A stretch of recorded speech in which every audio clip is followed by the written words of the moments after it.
Do not touch that dial because we are back. And my head is shinier than ever. Yeah, and I'm freezing.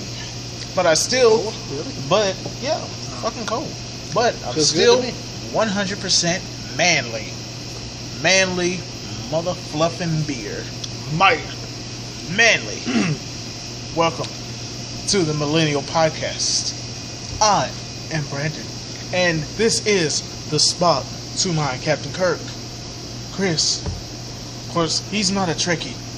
Wait, are you? Okay. He is not a Trekkie. But that works just fine for us. And my pants leg just vibrated. Pants leg just vibrated. Who's texting you this early I in the don't morning? know. You don't know? Time to get that oversized phone out your pocket and see. It was an update. An update? System update? Yep. Okay. Android. Full app update. Oh. I thought it was going to be Android 5.0. What everybody's like super anticipating. They're like saying like it's the next coming of Android. It came.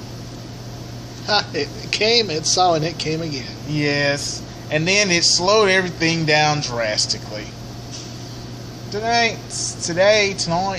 Welcome to this episode. Bienvenidos. Tonight we're reviewing Money in the Bank. Which, this is like the third freaking time I've been at work. And I've not been able to just watch these like everybody else. I mean, everybody else had freaking fun testing it and all. No, me, I get like 5,000 text messages, and like I'm in ER triage, and all of a sudden I hear my phone going doom doom doom doom doom doom doom doom. If you don't know what we're talking about, it's the fact that we were in group messaging. See? Group messaging. All right, Sean Connery. And it was him, Casey, me, and one of his friends. Yeah, Zarian. Yes. And Casey, Zarian, and I were sitting there. All three of us were texting. No wonder we never got a text back from you. Yeah. So we were sitting there texting because was Zarian watching it? Yeah. Okay, so him and I were the only ones watching it. We were keeping Casey updated. While keeping him updated as well, Casey would actually text back, and this bastard never texts back. Not only later on tonight did I find out that it was only like one. Yeah, it was only... you couldn't do the group messaging. Right. Yeah, I didn't know that. So when I found out, I was like, "Oh, well, you're still a bastard." Yeah, and I was working and vacuuming as well. I was doing real man's work, manly. That's a bitch job. Yeah, when you're up here, it's manly work. Manly. Well, let's start this review. It's like, seriously, the third consecutive review. You know what the next... I'm in the zone. He's in the zone. You know what the next pay-per-view is that I'm actually home for? Battleground. Sure. And then after that, SummerSlam. I gotta work. Again. That's about right. Yeah, it's always like that. Well, for you, it's every time it happens. Pay-per-view. Every pay-per-view, you have to come into work. Put your chair down. Yeah, we just had our first gratuitous nudity moment. Woo! Nobody wants to see that muffin. There's one person who wants to see this muffin. Nobody wants to see that muffin. Nobody wants to see that muffin. I don't want to see that muffin. Wow. So you just wake up and you're like, muffin. I'm like, you're like, oh God, I got a little makeup. Yeah. I guess you do the same thing when you pee. Oh God, I gotta find it. Where is it? Okay, under the muffin, under the flap, fold. Actually, I do not have that problem. Me neither. Well, yeah, so we're stalling for time. I know, because we don't want to do this review. This is like the one. This is a one-trick pony show. They had a lot of missed opportunities. Let's just start off with that. So many missed opportunities. For comedy's sake, Let's just start from the beginning. All right. Money in the Bank ladder match. The first match. R-Truth versus King No, Barrett. R-Truth wasn't in it. No. I'm talking about the first. Okay, you're going to pre-show. I didn't watch it. I was in the shower. Okay. Nobody watches the pre-show. Anyway. Even the people there. Right. R-Truth won with a roll-up to King Barrett. What's the point of him being King Barrett? I have no idea. But When's the last time he's won since being King Barrett? Well, remember he beat Neville? On Raw. On Raw. Remember he beat... Neville beat him on that SmackDown. Yep. Remember he lost like every match after that? Yep. Remember any pay-per-view event he's been in, he's lost? Yep. Remember when King of the Ring actually meant something? Yeah. Remember when... Except for when Billy Gunn won it. And Sheamus. Well, I mean, he got something. Like, it lost its feeling afterwards. Okay, he did have a cool crown, though. Yeah. Everybody gets a cool crown. He was named the Great White.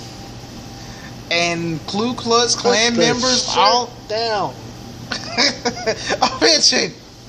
And Ku Klux Klan members all around rejoiced in the fact that somebody super pale was called the Great White on television. Alright, well, yeah. Okay, now that we're over the pre-show, on to match one. Like I said, Money in the Bank. The Money in the Bank ladder match. Yes. Your winner, Sheamus. Next match. Nah. There were a couple of decent spots. I'm not including Randy Orton's RKO to Neville from the ladder because every ladder match Randy Orton's in, it has to happen. Yep. If you are higher than Randy Orton, you're getting RKO'd from that height. It's like the whole cage match whenever Seth Rollins on Raw before the pay-per-view, he was trying to climb up the cage. Seth pulled his leg out and RKO'd him. Is that really? It's nothing new there. Exactly. Well, let's see. People were treating it like they've never seen it before. Yeah. There was that one spot. There was this one time. There were a lot of spots here in this match, but this one especially. Roman Reigns power bombing Kofi Kingston onto the ladder. He added a new move to his repertoire, and I never thought we'd be saying that this early. And then he followed up by power bombing Neville on top of Kofi on the ladder. And both power bombs were so awkward. Yes. Ooh. Because Kofi's back hit right there. Back ass. Yeah. And then Neville. So weird. Neville hit mostly back ass. And then you saw the return of Bray. I was going to say the headlock. Oh. Ziggler. Oh, yeah. On top of the ladder. Sleeper hold. Putting a sleeper hold on Sheamus.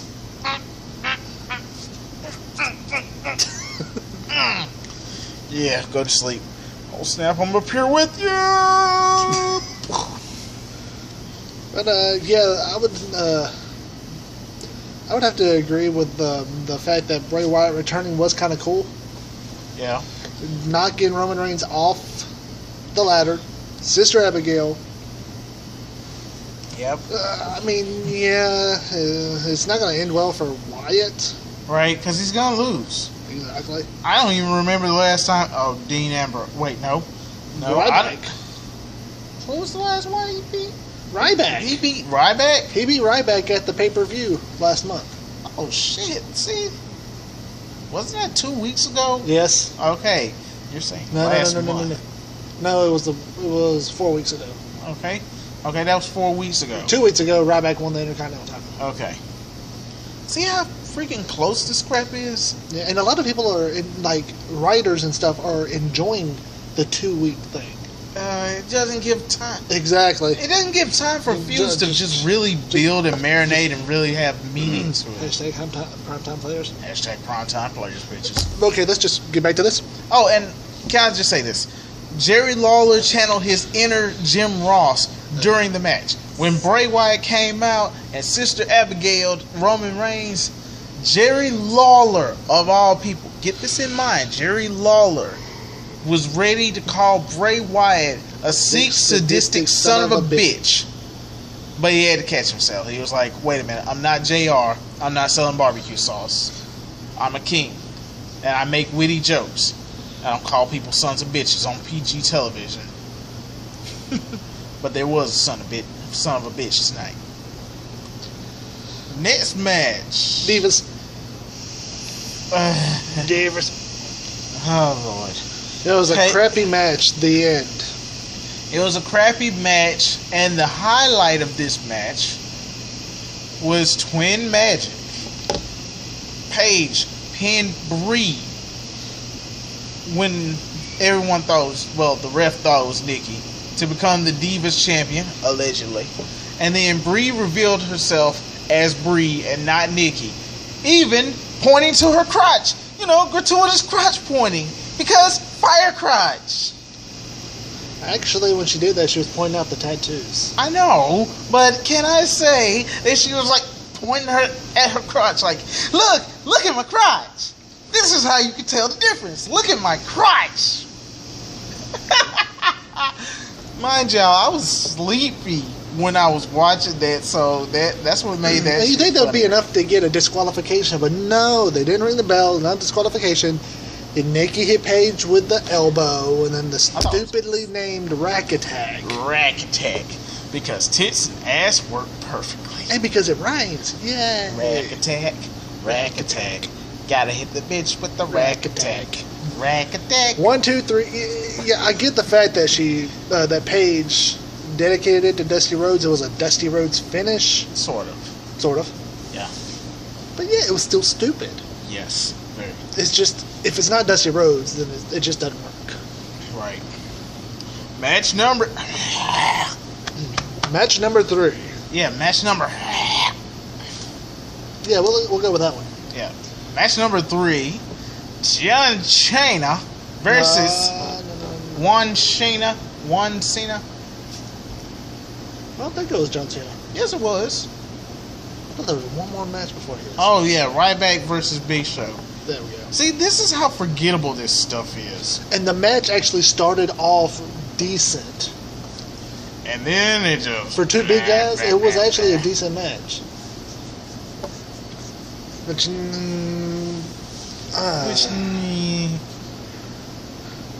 Miz goes into the ring and attacks both of them with a stupid-ass microphone. Into the match, literally. Boop. Throw it out. The match doesn't count. Okay. That suplex was pretty impressive, though. I didn't see it. Okay, anyway. Match number 4. Match number 4. Juan Cena versus Kevin Owens. John Cena versus Kevin Owens. What the hell was that? That was Scandinavian-ish. Alright. Yeah, can we just say this was the match of the year, and a lot of people said that this second match was better than the first. Second match, better than the first. Cena did some actual moves. He did... I'll let you take it, so. What? What? I watched the match. I watched it all the way through. I was like, man, this is actually a good match. This is a damn good match. They pulled off an amazing match. Yeah. Oh, John Cena went back to... He actually missed the top rope leg drop. Yes, he actually missed it. Rope. Yeah, he also took away some years on that hip. Yep. He's going to need some hip replacement surgery soon. He's going to pull a Conan. Yep. Kevin Owens doing the 5-knuckle shuffle. The shoulder thrust. The even more powerful shoulder thrust. Yeah, because... The miss into the little slam... Proto-bomb thingy. That thing. And then the whole... You can't see me. Okay, Rocky. And he actually hit it. It's just... Has anybody else tried to do that and ever successfully do it? Nope. There we go. Point proven. Then... Did Kevin Owens try to follow through with AA, didn't he? And it didn't work? I think so. Yeah. I forgot. But anyway, the worst part of the match for me, Springboard Stunner. Springboard Stunner! Barely clipped him. Transition. AA. And then, seriously? Cena, stop the springboard stunner. You're 38. The thing is, it doesn't work. It's a high risk maneuver. It's a bad transition. It has so much room for error. Yeah, as we saw last night. Yep. Kevin Owens, the future. The future stops there. Because in 5 weeks, notice this, I can't even do it right. I think my thumb's broke. Or dislocated. I have no idea. I'm not really caring. So, 5 weeks, we have John Cena, Kevin Owens, number 3, and this time it's for the United States title. The tittle. United States tittle? Yeah, the United States tittle. Just step on that tittle. But, okay, that was my least favorite part of the match. My least favorite thing overall was the fact that John Cena won. Yeah, because we need to get rid of this whole mentality of, you get a win. No, I gotta get my win back. Then we have a rubber match. And then Cena wins. That's kind of what happens. What needs to happen is just like 2 straight clean wins against Cena to say he is that good. He is the future. And reinforce the whole storyline of Cena being old, which is still a relevant storyline because they're still going with that in a sense. Like, I feel like that is one thing that would start a huge change. If you get Cena to lose cleanly twice, then you see something happen. You see... You know Vince McMahon's not going to go for it, though. Fuck Vince. You see change. I mean, goddamn, who are you to say fuck me? Sorry, Vince. We need to change. Match number 5. Oh, shit. Match number 5. Primetime Players versus the New Day. Yeah. 2 members of the New Day. Versus 2 members of the New Day. And may I say this beforehand in this match? I don't remember anything that happened. Me neither. The black budget was... the minority budget was expended already. Because you had Kofi. Yeah, basically. Kofi was in the first match. You had Roman Reigns, who still technically counts as a minority. But he's a high-paid minority. And then you have the mid-card minority. So Vince is like, I need to try to get them a match. I don't need to go over my budget. Black Ref, you're not going to be here for this match. You were in the Divas match. So, of course, minority budget is spent. And that's the best way I can describe this, because I fucking fell asleep on that match. I just wasn't paying attention to it. I didn't have any reason to care for it. Right. The crowd didn't even pay attention to it. Because you come from this high match with Cena and Owens, and then you throw that in the middle. I'm not saying that's racist, but... they didn't have any build-up to it. They didn't have enough divas. That's both. Build-up. It's both. They didn't have any divas to cool it down. But to me, either way, or even if they would have went on...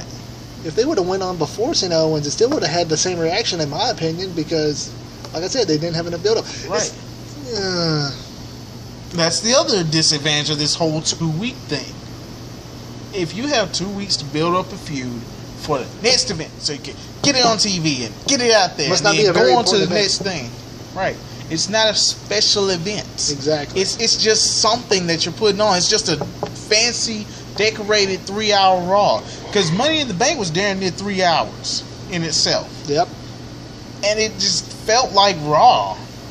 Yep. I admit that. It felt like a Raw. For someone... And you haven't watched Raw in a long time. I haven't watched Raw since I got hired here. It's been a while. Yeah, that's been over a year. And I listen to podcasts. I listen to how they are so I can get how things are going, how feuds are progressing. I think there was one time. God damn it! Of course you're not gonna stop yawning because you're under air. I mean, my hands are freezing. That's kind of why I keep on rubbing myself. Put them in your pocket. I ain't putting them in my pocket. Anyway. But yeah. Okay, primetime players won. I have nothing against primetime players. Millions of dollars. Millions of dollars. Yeah, they won. They won. That was it. They should have won back whenever they had way more momentum behind. Back when they had their manager. Abraham Washington. Yeah, because they had a lot of momentum back then. Yeah, I mean, that would have been the ideal time for them to win it. I can see it. Until the whole... the vote for Linda McMahon thing? No, not that. The primetime players are like Kobe Bryant with a white woman. Unstoppable.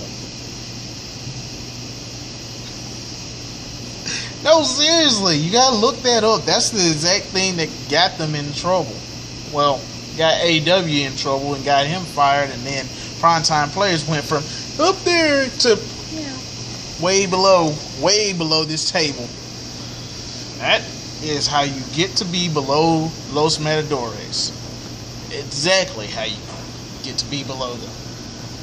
All right, match number 6. The Fein event. What? Sorry, I tried to say main event, but it came out wrong. The Fein event. The Fein event. Fein event. The Fein event. Fan events. Fan service? No, I said fan. Phantom events. Fan service. I prefer fan service myself. Oh my goodness! Now I'm not gonna be able to think of Phantomates from the comics, dude. Oh man, now I'm gonna be calling him fan service. I can't read Uncanny. I mean, I can't read X-Force again because of you. You're welcome. Not like I read it anyway. I need to sell the comics. Well, they ain't gonna make much. Bitch. Well, the main event. You had Jon Moxley versus Tyler Black. Tyler Black. Oh yeah, also known as Dean Ambrose versus Seth Rollins. Yep. In a ladder match for the WWE World Heavyweight Championship. Well, double E. Double E. This match was pretty awesome. It was a great match. It was a damn good match. And you want to know something about this ladder match? The ladders weren't really involved in like the beginning too much. It was more around like middle towards ending. And this ladder match told a story. It worked on a body part to keep someone from climbing the ladder. When was the last time you've seen a ladder match do that? Instead of people getting beat and all that other stuff, and being exhausted and spent and trying to climb up a ladder when other people are pulling them down, which that's in reference to earlier in the night. Everyone beat and spent and pulling everyone down. I mean, shoot, if Kofi was really so hurt from taking the power bomb on the... See, that's how you kind of destroy kayfabe. Yeah. I'm kind of exposing the business. I don't need to do that. Those clinch fits really do expose the business. Yeah, I can't think of anything. Alright. But, yeah, there was one thing I noticed. I already told him. He saw it. But back whenever they went out of the ring, through the crowd, that would have been a perfect time for Sheamus just to come out, cash in the Money in the Bank, and win the title. Or, as he said, have R-Truth come out. I don't know if he was joking about that or not. I was completely joking about that, but it could go in line with this whole stealing thing that had been going on with R-Truth. I mean, goddamn, you need the other minorities stealing shit. So get R-Truth to run out there, climb up the ladder, take the belt, become WWE champion, get the hell out of Dodge, and piss off everyone at the event. It would be something new, completely unseen, but Vince McMahon is not going to do that because he knows as many times as he's pissed off his fans, he's not pissing them off in that way.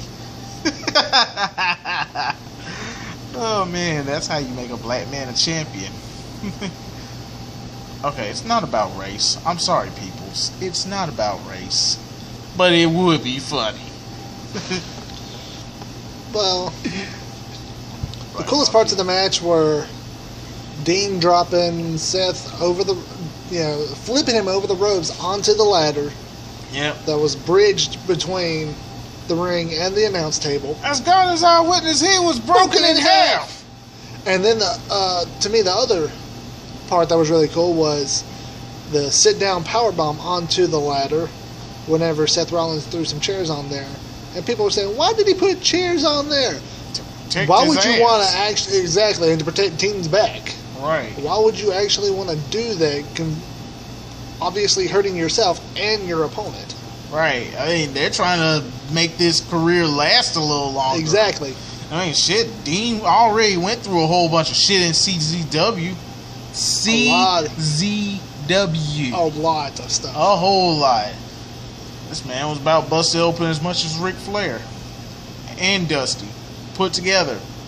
And that's a lot of blood. That's a lot of blood. Uh-huh. But the end came whenever both of them were on the same side of the ladder, grabbed the title, and fell with it. But when they fell, Seth gained control of the title solo. He was the sole holder of the title. Yep. And Dean kind of rolled over like he had an arm injury. Arm injury? Yeah. If you look, whenever he rolls over, he's doing this with his shoulder because he felt like he got hurt.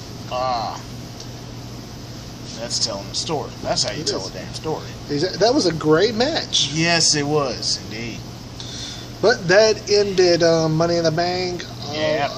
A couple good matches. The other ones are lackluster at best. It was lackluster. Scott Steiner promo. That's not lackluster. That's gold. I know that's gold, but you said at best, and it made me think of it's trigger words, man. They say that all men are created equal, but you look at me and you look at Samoa Joe and you realize that is not true. One day it's gonna be done. Normally, when you go one-on-one with an opponent, you have a 50-50 chance of winning. But I'm a genetic freak, and I'm not normal. So your chances drastically go down. I'm going to learn that and recite that. Yes, that'll be a good opening. Dude, that'd be awesome. Yes, because we already did one thing, and then we did another thing. Well, we don't really have anything else to talk about. This has been our podcast, so for the next 5 to 10 seconds, we're going to dance and act stupid. Ready? You'll dance and act stupid. I'll just be... That's still stupid. Yeah. Hey, it's still me taking up the time. I've already danced for 10 seconds.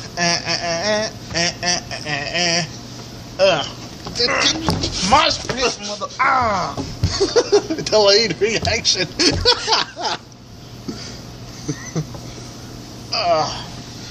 So for the Millennial podcast. By the way, like we say every time, if you ever want any sponsors, feel free to ask us. We'll sponsor. Two Fat Guys Eat. That should happen sometime soon. Exactly. I mean, we'll try new stuff as long as it doesn't have honey, because I don't want to kill honey. Pure honey, because I don't want to kill them. I mean, shoot, food. We'll like that. But there are some stuff that we already have tried. We might actually start bringing stuff on here to show. Okay, like Japan Crate or stuff like that. Ah, yes. Japan Crate. Japan. Oh shit. Yeah. Buy Japan Crate. Yeah. Hey. It's awesome. If we do get the Japan Crate, which one are we gonna get? Like the most expensive one. The most expensive. Okay. All right. We're going all out of this bitch. All right. $15 a piece. That's right. All right. Yeah. We can afford $15, I think. Out of one of our checks. Yeah, one of us will get this stuff. We'll try this stuff. We'll be disgusted for you. Yeah. For you people, for your entertainment, for your enjoyment. We'll be trying possibly great Japanese snacks, possibly discussing. Oh my God, that rice cracker stuff. Oh, whoa. Man, you could smell that way away from that. If you ate some, it stuck on your breath. That shit was killer. That was the only thing that was bad. but they had so many good things in there. They had this type of gum that I know you didn't get to try it because it was all gone within a day. Yeah, I figured. Fat greedy bastard. Damn right. But it was really good. It was kind of like a mixture of gum and Starburst. It had some type of stuff in the middle of them. It's really good. Really good. It had like little gummy pieces in the middle of it. Okay, so it's actually pretty good. And they had a drink called Bickle, and I didn't want to drink it just because of the damn name Bickle. But I tried it and it tasted like pineapple juice, so it was actually pretty good. All right, so when the hell are we gonna get this? Whenever the hell we actually get some damn money. There we go. Yeah, I mean, like, hey. Next week. Yeah. Hell yeah. Well, we can't. We gotta order it, and then we gotta wait for that crap to. Well, the reason mine took so long was because it was forgotten shipment. They forgot to send it off.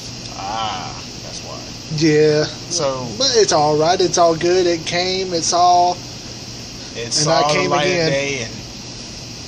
It came. I saw, and I came. So, well. For the Millennial Podcast, I'm Chris. This is Brandon. At least I think he is. Yeah, I'm still Brandon. Okay. And we too sweet me, bro. Bam. Bunny's kissy. No. Bye.